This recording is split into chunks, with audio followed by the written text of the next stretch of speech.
Les damos la cordial bienvenida a este espacio de reflexión. Ya domingo, otra vez. Arriba ese ánimo. Dale gracias a Dios por una nueva semana de vida. Dale gracias a Dios por todas las bendiciones que has logrado tener en toda esta semana. Levántate, arriba ese ánimo. Pon tu mejor ropa para que puedas vivir junto con toda la comunidad la fiesta del Señor. Del Evangelio según San Mateo. En aquel tiempo, cuando llegó Jesús a la región de Cesarea de Filipo, hizo esta pregunta a sus discípulos: ¿quién dice la gente que es el Hijo del Hombre? Ellos le respondieron: unos dicen que eres Juan el Bautista, otros que Elías, otros que Jeremías o alguno de los profetas. Luego les preguntó: ¿y ustedes quién dicen que soy yo? Simón Pedro tomó la palabra y le dijo: tú eres el Mesías, el Hijo de Dios vivo.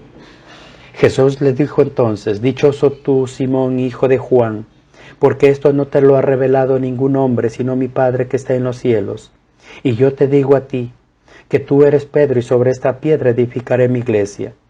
Los poderes del infierno no prevalecerán sobre ella, y yo te daré las llaves del reino de los cielos.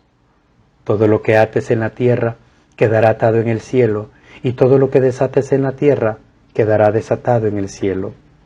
Y les ordenó a sus discípulos que no lo dijeran a nadie, que él era el Mesías. Palabra del Señor. Gloria a ti, Señor Jesús. El Evangelio de este domingo. Jesús indaga sobre lo que la gente piensa con respecto a Él. ¿Quién dice la gente que soy yo? Después de saber la opinión de la gente, quiere conocer la opinión de sus discípulos. Pedro, en nombre de todos, hace su profesión de fe. Jesús confirma la fe de Pedro. La conversión entre Jesús y Pedro es un relato muy hermoso en este diálogo que se establece entre los dos. Pedro recibe estas interpretaciones diferentes y hasta opuestas en distintas iglesias cristianas. En la Iglesia Católica se manifiesta el primado de Pedro.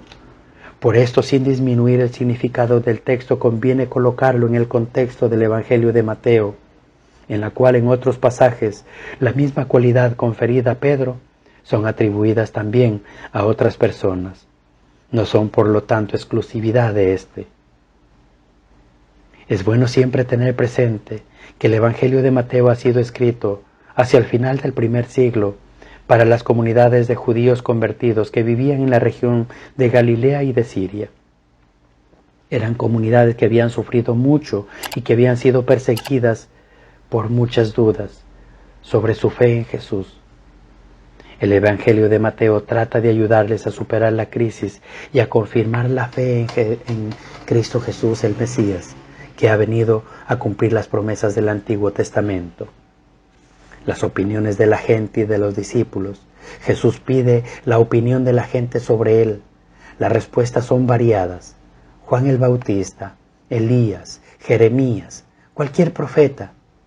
Cuando Jesús busca la opinión de los propios discípulos, Pedro se hace el portavoz y dice: tú eres el Cristo, el Hijo de Dios vivo.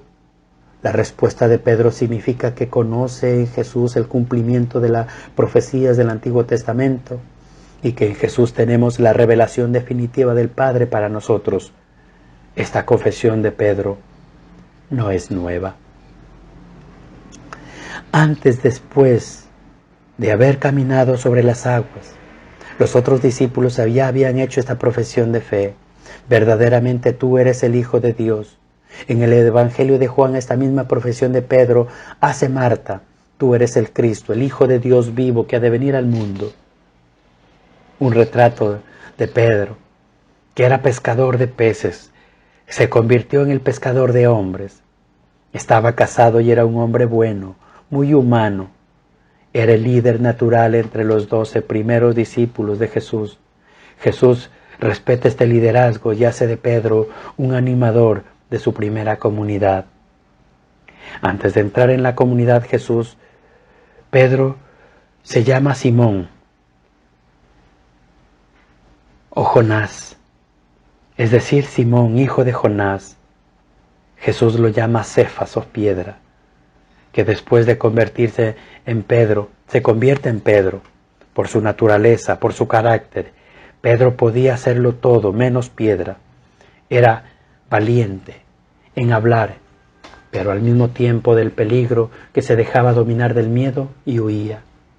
Por ejemplo, a la vez en la que Jesús caminaba sobre las aguas, Pedro le dice: Jesús, deja que yo también camine sobre las aguas. Jesús le dice: puedes venir, Pedro. Pero sale de la barca y empieza a caminar sobre las aguas, pero apenas vio una ola alta, se atemorizó. Pedro perdió la confianza y comenzó a hundirse y gritó: Señor, sálvame. Jesús le dio seguridad y lo salvó. En la última cena Pedro dice a Jesús: no te negaré, Señor. Pero pocas horas después, en el palacio del sumo sacerdote, delante de una criada, cuando Jesús ya había sido arrestado, Pedro negó con juramento que no tenía nada que ver con Jesús. Cuando Jesús se encontraba en el huerto de los olivos, Pedro saca la espada, pero termina huyendo, dejando a Jesús solo. Por su naturaleza, Pedro no era piedra, tan solo era un hombre, común y silvestre como todos, pero con un temperamento y un liderazgo sin igual. A él es el que le entrega las llaves de una casa y que tiene el poder sobre ella. Entra, sale y deshace. Ese es el significado del que tiene las llaves. En el caso de Sobná, mayordomo real, que se aprovecha del beneficio propio de su situación privilegiada como encargado del palacio, Dios va a intervenir restituyendo el orden, destituyendo a este mayordomo, y colocará las llaves sobre el hombro de alguien fiel, Eliasim, su siervo. La llave es signo más que de poder, de una responsabilidad muy grande que hay que cumplirla con auténtica fidelidad. El texto profético enlaza con el Evangelio, donde Jesús otorga a Pedro una gran responsabilidad. Te daré las llaves del reino de los cielos. Tener las llaves no es un privilegio, sino una responsabilidad de servicio que Pedro tendrá que ir aprendiendo y que le llevará a entregar la vida como su Maestro y Señor. Mesías, Hijo de Dios vivo, el poder reflejado en las llaves, conferido por Jesús a su iglesia en la persona de Pedro. Piedra es el de abrir, dar acceso al camino y al proyecto del reino de Dios, así como cerrarlo a todo aquello que viene mal o lucha en contra de este proyecto de vida y nuevo en plenitud que Dios nos ofrece. En estos versículos del Salmo 137 que nos sirven como responsorial de este domingo, subraya la actitud reverente y agradecida del salmista ante Dios y de misericordia y lealtad del salmista, que ha visto agraciado por esa misericordia. Cuando te invoqué me escuchaste, acreciste el valor de mi alma.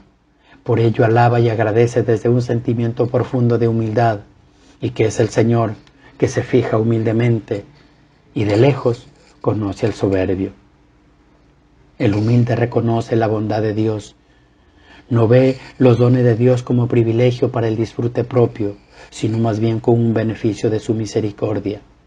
Esto es lo que ha entendido el mayordomo, Sobná, y lo que Pedro aprenderá junto a Jesús para desempeñar bien esta alta misión encomendada.